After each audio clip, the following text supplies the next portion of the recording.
Ethan floated awkwardly in the observation bay, his boots squeaking against the magnetic panels as if each step were a protest against gravity itself. The exoplanet below glowed with swirling teal and violet storms, and he squinted at the alien flora spreading across the surface. He'd spent 6 months cataloging samples, but somehow he still managed to trip over the same patch of zero-gravity vines every other day. Honestly, he muttered to himself, narrowly missing a console with a graceless pirouette, I could win an award for best disaster in space. What? The airlock hissed open and a figure glided in with the serenity of someone who had never, ever slipped on a magnetic panel. Liara. Her ears were long and delicate, stretching past her shoulders like elegant antennae, twitching ever so slightly as if reading the room's mood. She smiled at him, eyes glowing faintly with iridescent light, and Ethan felt his chest tighten in a way that had nothing to do with oxygen levels. He waved awkwardly, almost knocking over a stack of vials. Ethan, she said, her voice smooth and musical, I see gravity still hates you. He grinned sheepishly, it's a long-standing feud. Liara floated closer, fingers brushing against the holographic data module he'd been fumbling with. The instant her skin made contact with his, a shockwave of warmth ran through him. He yelped and flailed his arms, trying to stabilize himself, but only succeeded in spinning in a circle like a confused pinwheel. Okay, that was unexpected, he stammered, clinging to a rail as his heart raced.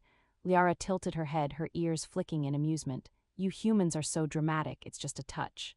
Just a touch. Ethan's voice cracked like a cheap speaker. My arms feel like they're running a marathon without leaving the bay, my stomach thinks it's been turned inside out, and I swear I just saw sparks dance across my forearm. He tried to flex his fingers and noticed a faint shimmer in his skin, like the cells themselves were humming. Liara floated closer, amused, observing the subtle iridescence. Your DNA is responsive, she said casually. Most species wouldn't notice the change until days later. You're sensitive. Sensitive? I'm not sensitive, I'm reactive, very reactive, Ethan protested, though he secretly felt exhilarated. He laughed nervously, which made him snort a little, causing Liara to twitch her ears in what he could have sworn was a giggle.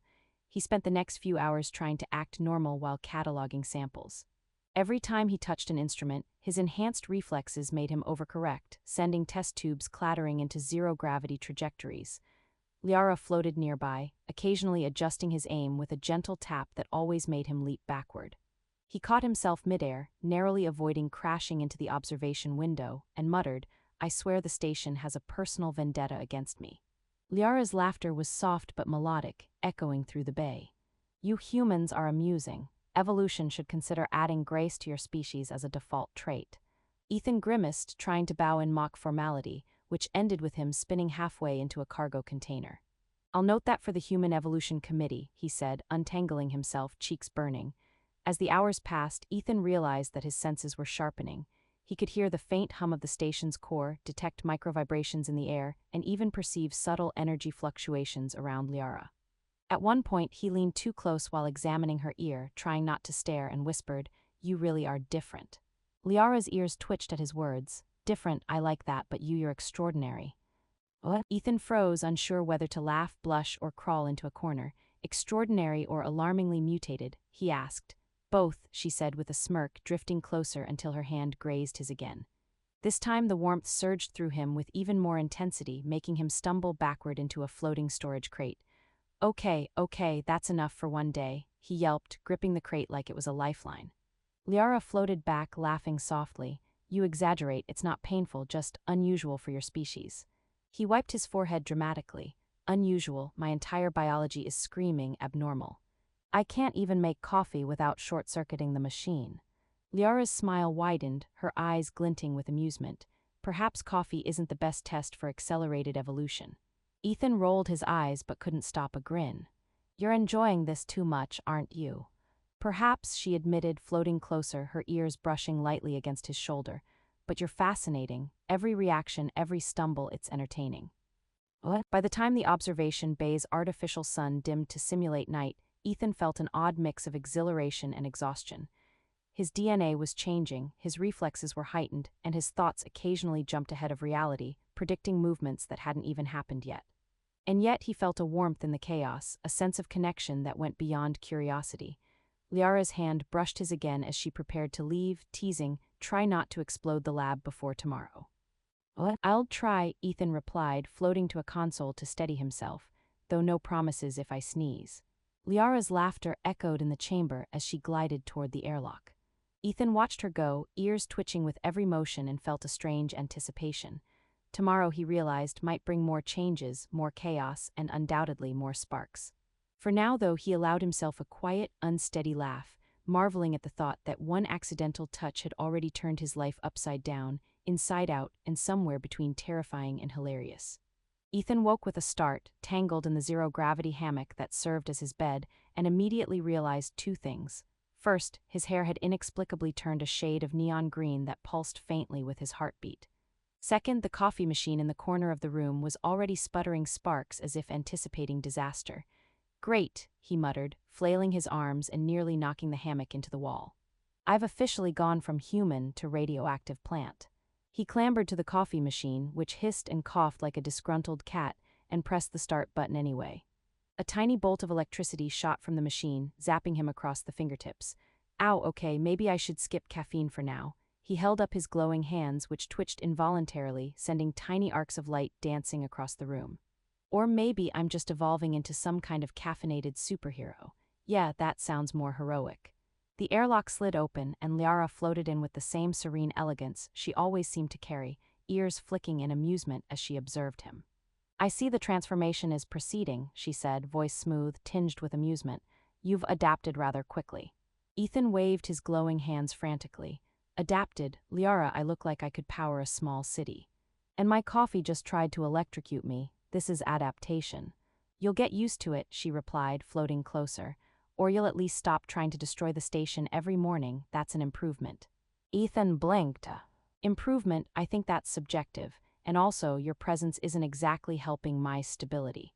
Liara's ears twitched. "Stability is overrated. Chaos can be fun, haven't you noticed?" She extended a hand, and when he hesitated, she added, "I promise, no shocking involved this time." Reluctantly, he took her hand. The moment they touched, he felt a surge of energy coursing through him, not painful this time, but disorienting. His vision sharpened. He could see the tiny vibrations in the walls of the station, the subtle electrical currents in the panels, even faint traces of communication signals from other ships far beyond the orbit. He staggered backward, tripping over an invisible patch of zero-gravity turbulence.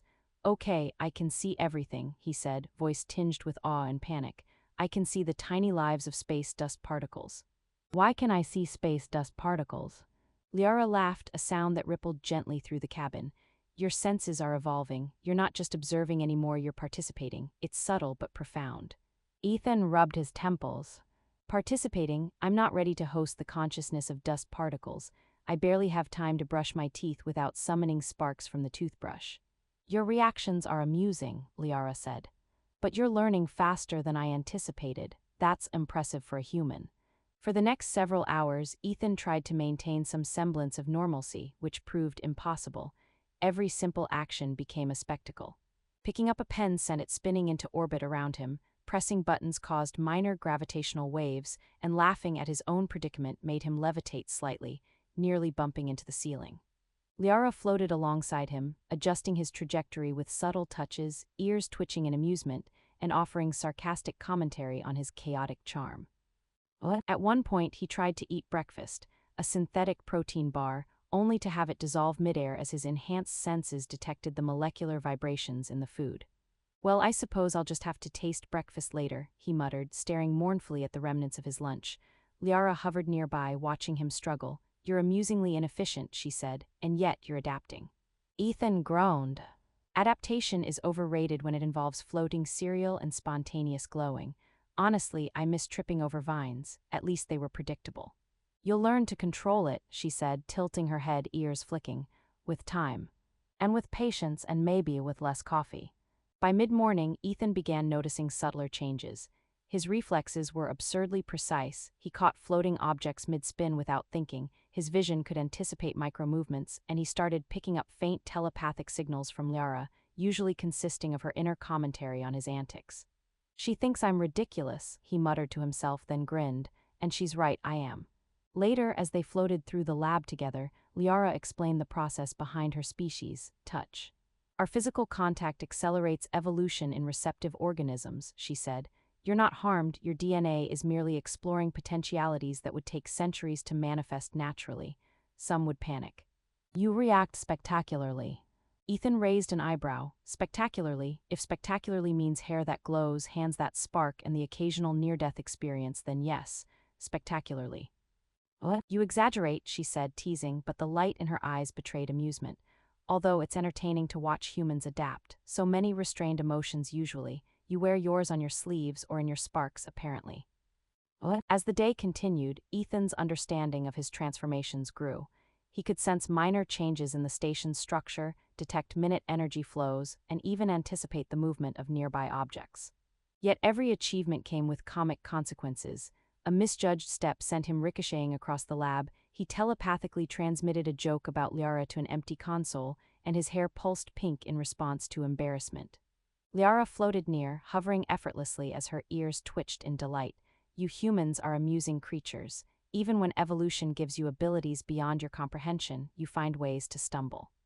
What? I call it style, Ethan said, flipping midair to avoid a floating sample. Or awkward brilliance. Yes, that's what this is, awkward brilliance. By evening, Ethan had begun to embrace the chaos.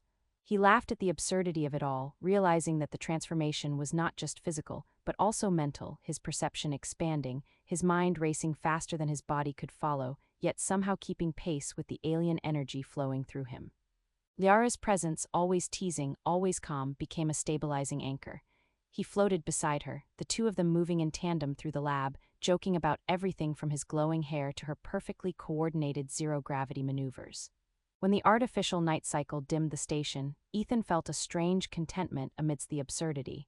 He had evolved in ways he didn't fully understand, tripped over physics repeatedly, and accidentally impressed himself more than once. Liara's hand brushed his lightly as she prepared to leave, ears flicking in what seemed like approval. Try not to invent a new dimension before tomorrow, she teased. I'll try, Ethan replied, grinning, though he suspected tomorrow would be even more chaotic. Though no promises if my hair decides it wants to conduct electricity again. What? As the airlock slid shut, Ethan floated to the observation window, gazing at the swirling storms below. He realized that life with Liara's touch was unpredictable, often ridiculous, and completely exhilarating. And somehow, he thought with a grin, that was exactly what made it worth it.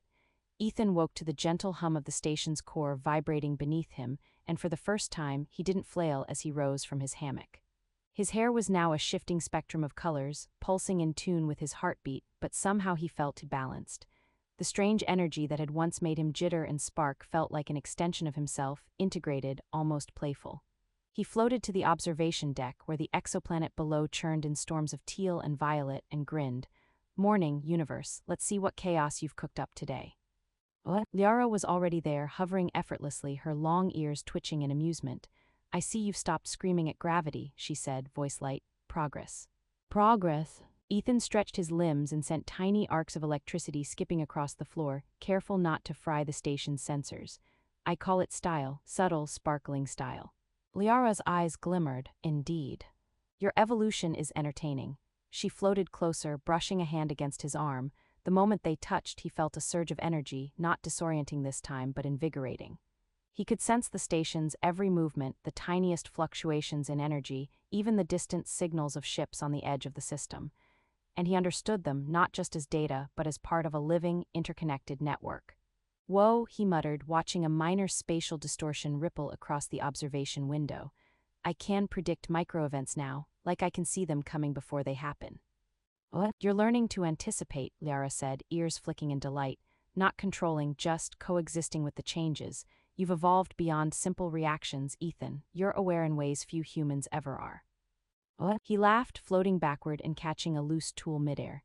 Great, so I've gone from clumsy scientist to cosmic babysitter, except now the babysitter can hear interstellar gossip and tell the weather a week in advance.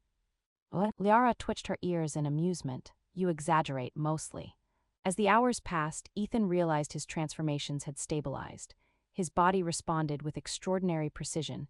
He could manipulate small energy fields to adjust station gravity, redirect micrometeorites, and even subtly influence the atmospheric turbulence on the planet below.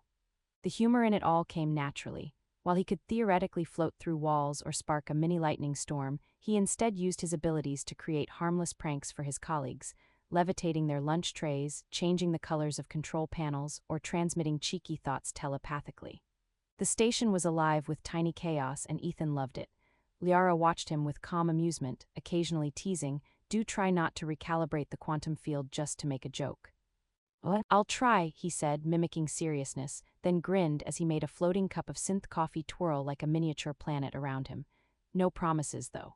Later, a minor alarm blared from the station systems. Something in the energy matrix was fluctuating.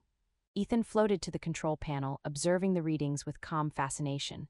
Where once he would have panicked, now he saw the problem as a puzzle. He manipulated the microfields, his fingers glowing faintly with the energy coursing through him, and within moments the fluctuations stabilized. His colleagues arrived, eyes wide, expecting disaster, only to find the station perfectly fine, and Ethan waving cheerfully, hair cycling through rainbow hues. You fixed it," one of them stammered. "Fixed it." Ethan echoed, floating casually. "I more or less played tag with a quantum storm and it apologized." Liara floated to his side, smirking. "He's embellishing." The day ended with Ethan and Liara sharing another touch. This one didn't shock or overwhelm him. It felt like resonance, two beings connected across species, their energies intertwining. Ethan felt a profound sense of completion. He was changed, yes, but not lost. His evolution had amplified his awareness, enhanced his body, and deepened his empathy, but it had also taught him patience, humor, and the joy of chaos tempered by care. "You've come far," Liara said softly, ears flicking. "Do you understand what this means?" Ethan smiled, his glowing fingers brushing hers. "I think so. It's not just about the powers or the changes, it's everything. The chaos, the laughter, the touch, it's what connects us, makes life life. Evolution isn't just survival, it's connection, and somehow you've helped me see that." Liara's eyes shimmered, approving. "And you've embraced it all with this style." "I told you," he said, grinning, subtle, sparkling style. What? They floated together, watching the exoplanet below, as minor storms raged and lightning danced across alien skies. Ethan could feel the flow of energy within himself, in the station, in Liara, and in the universe beyond. The transformations had brought challenges, laughter, and chaos, but now he moved through it all with confidence.